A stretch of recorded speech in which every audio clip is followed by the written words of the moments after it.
गेल्या अनेक दिवसापासून अश्लील चाळे चालू आहेत असं आमच्यासुद्धा निदर्शनास आलेलं होतं. मी स्वतः गेल्या काही दिवसापासून पोलीस स्टेशन असेल, चॅरिटी कमिशनर असेल, या ठिकाणी मी स्वतः अर्ज केलेले आहे की अशा गोष्टीला आळा बसावा. हे जे श्रीलक्ष्मी आणि चव्हाण आहेत यांच्यावरती ऑलरेडी अनेक पोलीस स्टेशनमध्ये गुन्हे दाखल आहेत. हे म्हणजे हे पहिल्यापासूनच सराईत गुन्हेगार यांची पार्श्वभूमी आहे.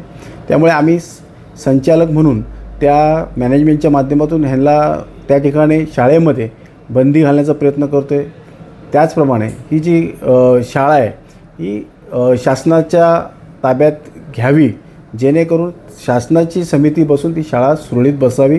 कारण शिक्षकांचा रोजगाराचा प्रश्न आहे, त्याचप्रमाणे विद्यार्थ्यांचं भवितव्य या शाळेच्या माध्यमातून विद्यार्थ्यांच्या कोणत्याही प्रकारे शाळेची गैरसोय होणार नाही, विद्यार्थ्यांच्या भवितव्यावर कोणताही आघात बसणार नाही, असं मी शासनाकडे मागणी करतो आहे. मी स्वतः पोलीस स्टेशनकडे तक्रार केलेली आणि लवकरात लवकर त्यांच्यावरती गुन्हे दाखल व्हावेत अशी मी मागणी करतो.